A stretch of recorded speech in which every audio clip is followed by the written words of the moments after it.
हजारों साल पहले इंसान सिर्फ जंगलों में भटकने वाला शिकारी नहीं रहा, उसने नदियों के किनारे रहना शुरू किया और टिग्रिस व यूफ्रेटिस नदियों के बीच जन्मी दुनिया की पहली सभ्यता मेसोपोटामिया। यहीं पहली बार खेती हुई, नहरें बनी और मिट्टी की ईंटों से पहले शहर खड़े हुए। लेकिन सवाल यह है कि इन शहरों में लोग कैसे रहते थे? क्या यहाँ भी समाज अमीर गरीब और ताकतवर कमजोर जैसे वर्गों में बटा था? कुछ वैसा ही जैसा बाद में भारत में जाति व्यवस्था के रूप में दिखा? और सबसे बड़ा सवाल, क्या इन लोगों को भी भगवान और देवी देवताओं पर विश्वास था? आज की इस डॉक्यूमेंट्री में हम आपको ले चलेंगे करीब 5000 साल पीछे, उसी धरती पर जहां इंसान ने पहली बार सभ्यता बनाना सीखा। और अगर आपको ऐसी रोचक और गहरी रिसर्च वाली कहानियां पसंद हैं तो चैनल को सब्सक्राइब जरूर करें, क्योंकि ऐसी डॉक्यूमेंट्री बनाने में हमें घंटों की मेहनत और रिसर्च लगती है। बहुत समय पहले, जब न कोई शहर था, न कानून, न धर्म और न ही किसी राजा की सत्ता, तब इंसान इस धरती पर सबसे असुरक्षित प्राणी था। उसके पास न तेज दांत थे, न नुकीले पंजे और न ही किसी जानवर जैसी ताकत। फिर भी वो जीवित रहा, क्योंकि उसके पास सीखने और समझने की क्षमता थी।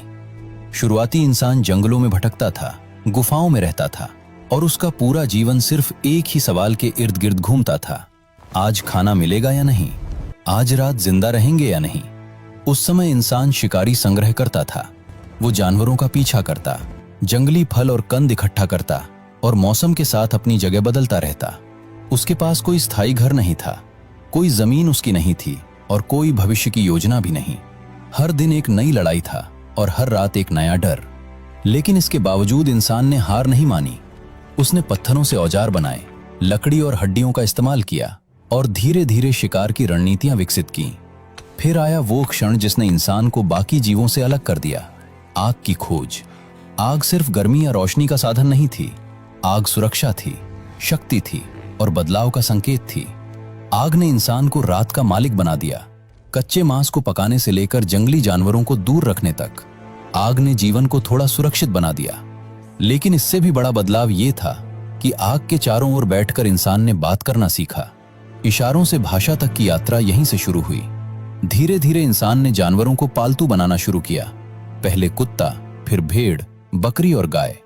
ये सिर्फ सुविधा नहीं बल्कि भविष्य की तैयारी थी।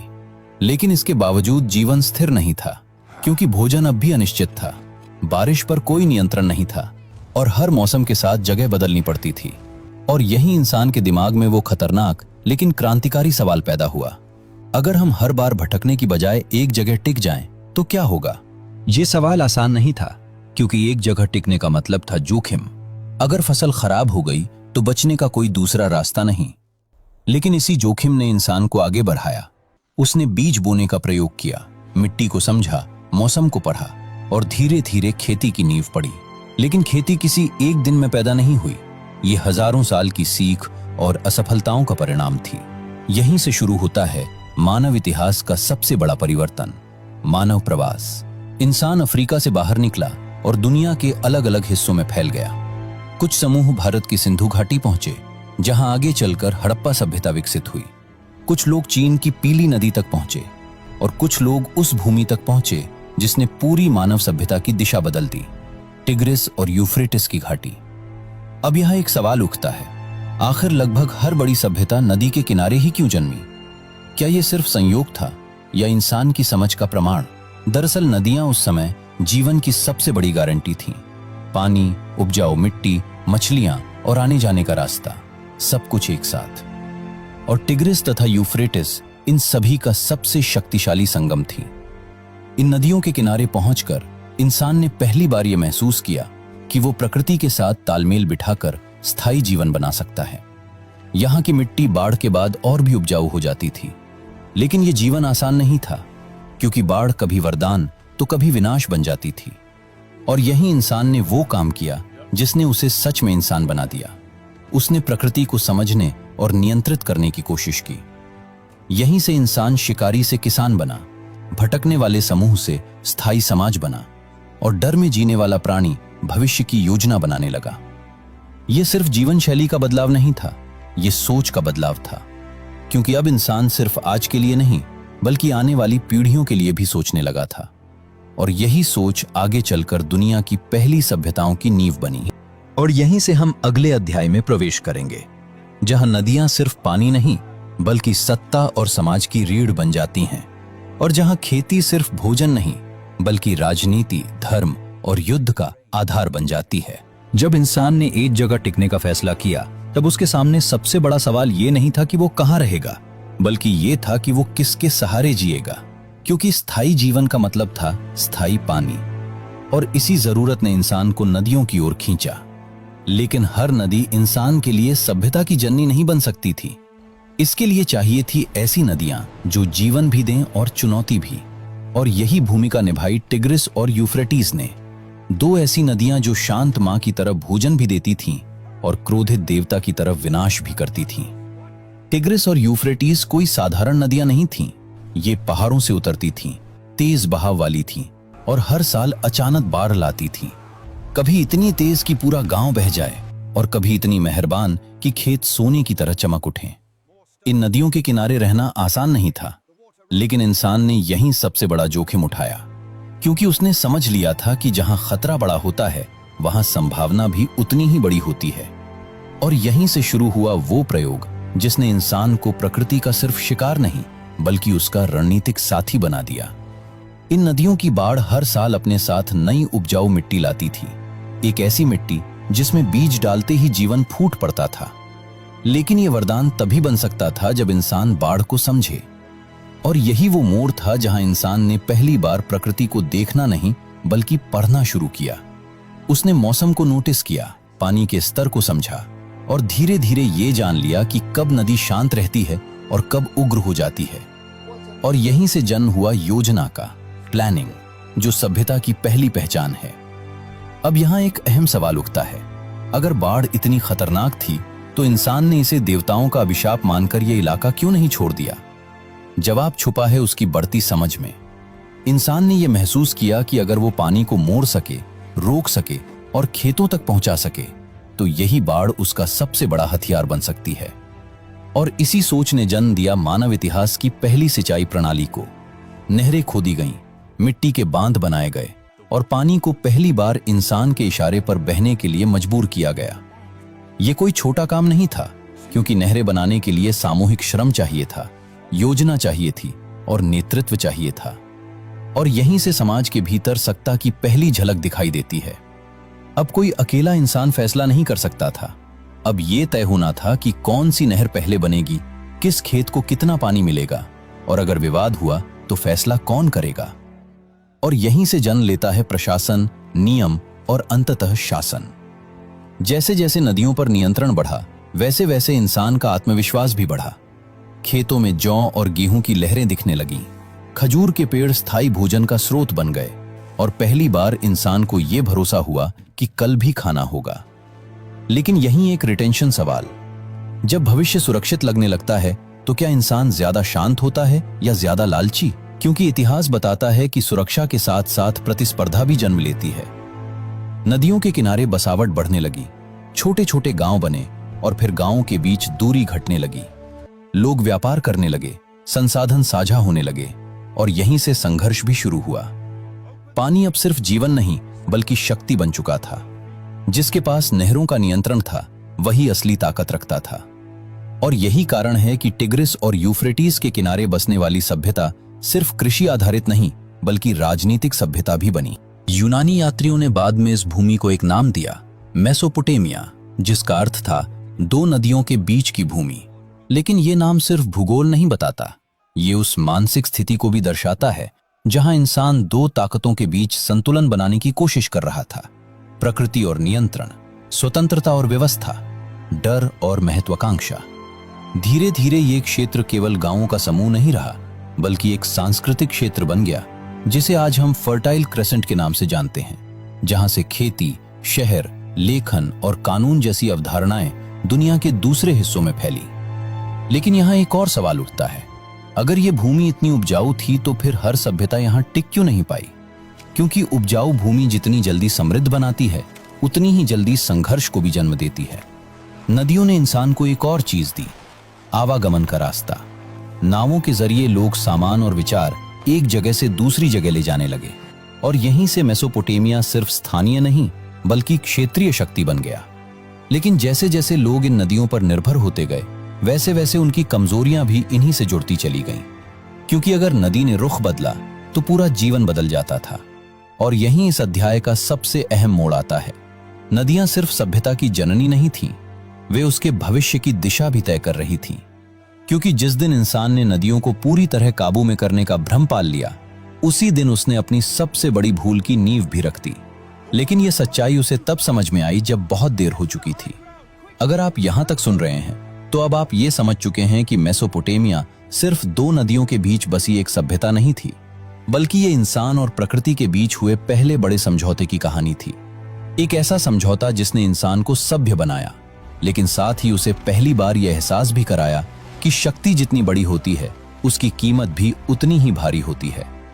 अगर यहां तक आप जुड़े हुए हैं तो इसका मतलब है कि ये कहानी आपको रोक पा रही है। ऐसे में वीडियो को लाइक करके सपोर्ट जरूर दीजिए, ताकि ऐसी रिसर्च आधारित डॉक्यूमेंट्री आगे भी बनती रहें।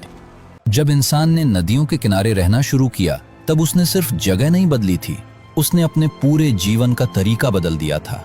क्योंकि अब भोजन किस्मत या शिकार पर नहीं, बल्कि जमीन और मेहनत पर निर्भर होने लगा था। और यही वो पल था जिसे हम आज कृषि क्रांति कहते हैं। लेकिन ये कोई एक दिन में हुआ बदलाव नहीं था, ये हजारों साल की कोशिशों, असफलताओं और प्रयोगों का नतीजा था। और यहीं से इंसान ने पहली बार यह समझा कि अगर वो प्रकृति के नियमों को थोड़ा भी समझ ले तो वो अपने भविष्य को खुद लिख सकता है। मेसोपोटामिया की मिट्टी बेहद उपजाऊ थी, लेकिन ये अपने आप में पर्याप्त नहीं थी, क्योंकि बिना पानी के उपजाऊ मिट्टी भी बंजर हो जाती है। और टिग्रिस व यूफ्रेटिस की सबसे बड़ी समस्या यही थी कि इनका पानी कभी बहुत ज्यादा होता था और कभी बिल्कुल नहीं, यानी या तो बाढ़ या सूखा। और यही इंसान के सामने सबसे कठिन चुनौती आई। क्या वो इस अनिश्चितता को स्वीकार करे या इसे नियंत्रित करने की कोशिश करे? और इंसान ने वही किया जो उसे इंसान बनाता है, उसने जोखिम उठाया। सबसे पहले छोटी छोटी नहरें बनाई गईं, मिट्टी खोदी गई, पानी को खेतों की ओर मोड़ा गया। ये काम किसी एक व्यक्ति का नहीं था, पूरे समुदाय को साथ आना पड़ा। और यहीं से सामूहिक श्रम की शुरुआत हुई। अब ये तय करना जरूरी हो गया कि कौन कब काम करेगा, किसे कितना पानी मिलेगा, और अगर झगड़ा हुआ तो फैसला कौन करेगा। और यहीं से नियम, व्यवस्था और सत्ता का जन्म हुआ। क्योंकि सिंचाई सिर्फ तकनीक नहीं थी, वो नियंत्रण थी। धीरे धीरे इंसान ने यह महसूस किया कि खेती उसे सिर्फ भोजन नहीं, बल्कि समय भी देती है। अब हर दिन शिकार के पीछे भागना जरूरी नहीं था, अब वो बीज बोकर इंतजार कर सकता था। और यही इंतजार इंसान को सोचने का समय देता है। वो भविष्य की योजना बनाने लगा। उसने भंडारण शुरू किया, अनाज के गोदाम बने, और पहली बार इंसान ने सरप्लस यानी अतिरिक्त उत्पादन का अनुभव किया। लेकिन यहीं एक रिटेंशन सवाल उठता है। जब किसी के पास जरूरत से ज्यादा होता है तो क्या वो उसे बांटता है या उस पर कब्जा करता है? अतिरिक्त अनाज ने समाज को बदल दिया। अब हर इंसान किसान नहीं रहा। कुछ लोग पुजारी बने, कुछ सैनिक, कुछ कारीगर और कुछ प्रशासक। और यहीं से समाज वर्गों में बंटना शुरू हुआ। खेती की ये सफलता अपने साथ असमानता भी लेकर आई, क्योंकि जिनके पास जमीन और पानी का नियंत्रण था वही ताकतवर बन गए, और जिनके पास सिर्फ मेहनत थी वे नीचे रह गए। और ये फर्क धीरे धीरे स्थायी बनता चला गया। मेसोपोटामिया में मुख्य फसलें थीं जौ और गेहूं, क्योंकि ये सूखे और नम दोनों हालात में टिक सकती थी। खजूर के पेड़ जीवन रेखा बन गए, क्योंकि उनसे भोजन, मीठा रस, शराब, लकड़ी और छाया सब कुछ मिलता था। कई तख्तियों में खजूर के बागों का विस्तार से जिक्र मिलता है, जिससे पता चलता है कि यह सिर्फ खेती नहीं बल्कि रणनीतिक संसाधन था। और यहीं से कृषि सिर्फ जीवन नहीं बल्कि राजनीति भी बन गई। खेती के साथ पशुपालन भी विकसित हुआ। बैल हल खींचते थे, गाय और भेड़ दूध देती थीं, बकरियां और सूअर मांस का स्रोत थीं, ऊंट और गधे लंबी दूरी तक अनाज और सामान ढोने लगे। यानी खेती और पशुपालन एक दूसरे के पूरक बन गए। और यही वो सिस्टम था जिसने शहरों को जिंदा रखा। लेकिन इस सिस्टम की एक कमजोरी भी थी, ये पूरी तरह नदियों पर निर्भर था। बार बार की सिंचाई से धीरे धीरे मिट्टी में नमक जमा होने लगा। शुरुआत में किसी ने इस पर ध्यान नहीं दिया, क्योंकि फसल अभी भी उग रही थी। लेकिन समय के साथ पैदावार घटने लगी, खेत बंजर होने लगे और जौ की जगह केवल कमजोर फसलें उगने लगीं। और यहीं एक बहुत बड़ी ऐतिहासिक भूल हुई। इंसान ने समस्या को समझने की बजाय जमीन पर और दबाव डाल दिया, और यही गलती आगे चलकर पूरी सभ्यता को भारी पड़ी। खेती सिर्फ तकनीकी काम नहीं थी, ये धार्मिक भी थी। हर फसल बोने से पहले देवताओं से प्रार्थना की जाती थी।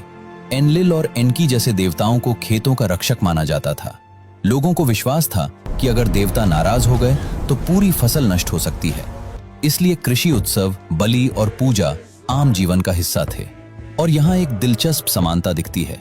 जैसे भारत में आज भी किसान फसल से पहले और बाद में त्योहार मनाते हैं। अब जरा सोचिए, जब शहर बढ़ने लगे और आबादी बढ़ी तो खेती का दबाव कितना बढ़ गया होगा। हर साल ज्यादा अनाज चाहिए था, ज्यादा पानी चाहिए था और ज्यादा मजदूर चाहिए थे। और यहीं से किसान सिर्फ अन्नदाता नहीं बल्कि सिस्टम का बोझ उठाने वाला बन गया। कर बढ़े, मंदिरों और राजाओं के लिए अनाज देना अनिवार्य हुआ और खेती जो कभी स्वतंत्रता का रास्ता थी, धीरे धीरे मजबूरी बनती चली गई। और यहीं इस अध्याय का सबसे बड़ा रिटेंशन पॉइंट आता है। मेसोपोटामिया ने इंसान को यह सिखाया कि तकनीक और नियंत्रण अगर संतुलन में न हो तो वही ताकत विनाश बन जाती है। सिंचाई ने सभ्यता को जन्म दिया, लेकिन उसी सिंचाई ने उसकी नींव को धीरे धीरे खोखला भी कर दिया। अगर आप यहां तक सुन रहे हैं तो आप अब यह समझ चुके हैं कि खेती सिर्फ खेतों की कहानी नहीं है, ये शक्ति, समाज और भविष्य की कहानी है। और अगले अध्याय में हम देखेंगे कि इसी कृषि सरप्लस ने कैसे गांवों को शहरों में बदला, कैसे पहली बार शहरी जीवन जन्मा और कैसे इंसान ने खुद को प्रकृति से ऊपर समझना शुरू कर दिया। जब खेती ने इंसान को स्थायी भोजन दे दिया, तब अगला सवाल अपने आप खड़ा हो गया। अब इस बढ़ती आबादी को कैसे संभाला जाए? क्योंकि जैसे जैसे खेतों में अनाज बढ़ा, वैसे वैसे लोगों की संख्या भी बढ़ने लगी। छोटे छोटे गांव अब इतने बड़े हो चुके थे कि हर कोई एक दूसरे को जानता तक नहीं था। और यहीं से इंसान के इतिहास में एक नया अध्याय शुरू हुआ, गांव से शहर बनने का अध्याय। लेकिन शहर बनना सिर्फ घरों की संख्या बढ़ना नहीं था, ये सोच, सत्ता और समाज के पूरी तरह बदल जाने की कहानी थी। गांव में जीवन सरल था, लोग एक दूसरे पर निर्भर थे, फैसले मिल बैठकर होते थे और ज्यादातर लोग एक सा काम करते थे। लेकिन जैसे ही आबादी बढ़ी, ये व्यवस्था टूटने लगी। अब ये तय करना जरूरी हो गया कि किसका खेत कहां होगा, किसे पानी पहले मिलेगा, अनाज कहां जमा होगा और अगर कोई नियम तोड़े तो सजा कौन देगा। और यहीं से पहली बार प्रशासन की जरूरत पड़ी, क्योंकि बिना नियंत्रण के भीड़ सिर्फ भीड़ होती है, समाज नहीं। धीरे धीरे कुछ स्थान ऐसे बने जहां अनाज का भंडारण होने लगा, व्यापार होने लगा और धार्मिक गतिविधियां केंद्रित होने लगी। ये स्थान गांवों से अलग थे। यहाँ लोग सिर्फ खेती नहीं करते थे बल्कि योजना बनाते थे, हिसाब रखते थे और आदेश देते थे। और यहीं से जन्म हुआ शहर का, एक ऐसा स्थान जो सिर्फ रहने की जगह नहीं बल्कि सत्ता का केंद्र था। मेसोपोटामिया में इस बदलाव का सबसे बड़ा उदाहरण था उरुक। आज से लगभग 5000 साल पहले उरुक एक साधारण बस्ती नहीं बल्कि दुनिया का पहला वास्तविक शहर बना। यहाँ हजारों लोग रहते थे, ऊंचे जिगुराट मंदिर थे, चौड़ी सड़कें थीं और चारों ओर दीवारें थीं। लेकिन इन दीवारों का मतलब सिर्फ सुरक्षा नहीं था, ये एक मानसिक सीमा भी थी, ये बताने के लिए कि शहर के अंदर रहने वाला इंसान अलग है और शायद ऊपर भी। शहर के भीतर जीवन पूरी तरह बदल चुका था। अब लोग सिर्फ किसान नहीं थे, कोई कारीगर था, कोई व्यापारी, कोई सैनिक और कोई पुजारी। काम बढ़ चुके थे और यही बंटवारा शहर की ताकत भी था और उसकी कमजोरी भी। क्योंकि जैसे जैसे काम बढ़ते गए वैसे वैसे इंसान एक दूसरे पर निर्भर होता गया और इस निर्भरता को नियंत्रित करने के लिए नियम और कानून जरूरी हो गए। यहां एक रिटेंशन सवाल उठता है, जब इंसान सुरक्षा के बदले आजादी छोड़ता है तो क्या वो सच में सुरक्षित हो जाता है या सिर्फ नियंत्रित? क्योंकि शहरों में रहने वाला इंसान अब दीवारों के भीतर तो सुरक्षित था, लेकिन नियमों, करों और आदेशों के भीतर भी कैद था। शहरों का एक और बड़ा पहलू था धर्म। गांव में पूजा व्यक्तिगत थी, लेकिन शहर में धर्म संस्थान बन गया। जिगुराट सिर्फ पूजा स्थल नहीं थे बल्कि शक्ति के प्रतीक थे। जितना ऊंचा मंदिर उतना बड़ा देवता और उतनी ही शक्तिशाली सत्ता। लोग मानते थे कि देवता ऊपर रहते हैं और इंसान नीचे, और ये सोच समाज के हर स्तर में उतर गई। शहरों में पहली बार स्थायी सेना की जरूरत पड़ी, क्योंकि अब बचाने के लिए सिर्फ जान नहीं बल्कि अनाज के भंडार, मंदिर और सत्ता थी। दीवारें बनाई गई, हथियार रखे गए और सैनिकों को प्रशिक्षित किया गया। और यहीं से युद्ध सिर्फ आत्मरक्षा नहीं बल्कि विस्तार का साधन बन गया। शहर राज्य एक दूसरे से टकराने लगे, पानी के लिए, जमीन के लिए और व्यापार मार्गों के लिए। जैसे जैसे शहर अमीर होते गए वैसे वैसे गांवों और शहरों के बीच की दूरी बढ़ती गई। गांव अनाज पैदा करता था और शहर उसे नियंत्रित करता था। किसान मेहनत करता था और शहर टैक्स लेता था। और यहीं से आम इंसान और सत्ता के बीच वो खाई बनी जो आज भी किसी न किसी रूप में मौजूद है। उरुक के बाद उर, लगश और निप्पुर जैसे शहर उभरे। हर शहर का अपना देवता, अपना राजा और अपने नियम थे, लेकिन सभी में एक बात समान थी, सत्ता ऊपर थी और आम आदमी नीचे। और जैसे जैसे शहर बड़े होते गए, ये अंतर और गहरा होता चला गया। अब यहाँ एक बहुत अहम बात समझनी जरूरी है। शहर सिर्फ सभ्यता का शिखर नहीं होते, वे उसकी परीक्षा भी होते हैं। क्योंकि शहर में संसाधन सीमित होते हैं, लेकिन इच्छाएं असीमित, और यही असंतुलन धीरे धीरे तनाव, अपराध और विद्रोह को जन्म देता है। इतिहास की तख्तियों में ऐसे कई संकेत मिलते हैं कि लोग करों, जबरन मजदूरी और असमानता से परेशान थे। और यहीं इस अध्याय का सबसे गहरा रिटेंशन पॉइंट आता है। शहरों ने इंसान को यह सिखाया कि व्यवस्था के बिना भीड़ खतरनाक है, लेकिन अति व्यवस्था इंसान को घुटन में डाल देती है। और मेसोपोटामिया के शहर इसी संतुलन को साधने की कोशिश में आगे बढ़ते रहे। अगर आप यहां तक सुन रहे हैं तो अब आप समझ चुके हैं कि शहर बनना सिर्फ विकास नहीं था, ये एक समझौता था। सुरक्षा के बदले स्वतंत्रता का, व्यवस्था के बदले बराबरी का। और अगले अध्याय में हम देखेंगे कि इन शहरों के भीतर कैसे कानून, लेखन और प्रशासन ने इंसान के जीवन को पूरी तरह नियंत्रित करना शुरू कर दिया। तो यही थी इंसान की उस पहली यात्रा की शुरुआत, जहां एक भटकता हुआ शिकारी धीरे धीरे किसान बना, जहां नदियां सिर्फ पानी नहीं बल्कि जीवन और सत्ता की धारा बन गई, और जहां लेखन, नियम और व्यवस्था ने इंसान को पहली बार एक समाज में बांध दिया। लेकिन ये कहानी यहीं खत्म नहीं होती, क्योंकि इसी व्यवस्था के भीतर जन्म लेते हैं राजा, साम्राज्य, युद्ध, देवताओं का भय और सत्ता का असली खेल, जिसे समझे बिना मेसोपोटामिया की कहानी अधूरी रह जाती है। अगले भाग में हम देखेंगे कि कैसे इन्हीं शहरों से उठे महान राजा, कैसे कानून शक्ति में बदला, और कैसे एक सभ्यता अपने ही फैसलों के बोझ तले झुकने लगी। अगर आप ऐसी गहरी रिसर्च आधारित डॉक्यूमेंट्री को आगे भी देखना चाहते हैं तो इस सफर को यहीं मत रोकिए, क्योंकि इतिहास सिर्फ अतीत की कहानी नहीं है, ये आज और आने वाले कल की चेतावनी भी है। अगर आपको ऐसी डॉक्यूमेंट्री पसंद हैं जो सिर्फ कहानी नहीं बल्कि इतिहास की गहराई तक ले जाती हैं, तो इस वीडियो को लाइक करके अपना सपोर्ट जरूर दिखाइए। चैनल को सब्सक्राइब कीजिए ताकि इंसान की पहली सभ्यताओं की ये यात्रा यहीं न रुके। और कमेंट में जरूर बताइए कि आपको मेसोपोटामिया की कहानी का कौन सा हिस्सा सबसे ज्यादा रोचक लगा, क्योंकि आपकी राय ही तय करती है कि अगली डॉक्यूमेंट्री किस दिशा में आगे बढ़ेगी। अगले भाग के लिए कमेंट में पार्ट 2 लिखें, जिसमें हम देखेंगे कि कैसे इन्हीं शहरों से उठे महान राजा, कैसे कानून शक्ति में बदला और कैसे एक सभ्यता अपने ही फैसलों के बोझ तले झुकने लगी।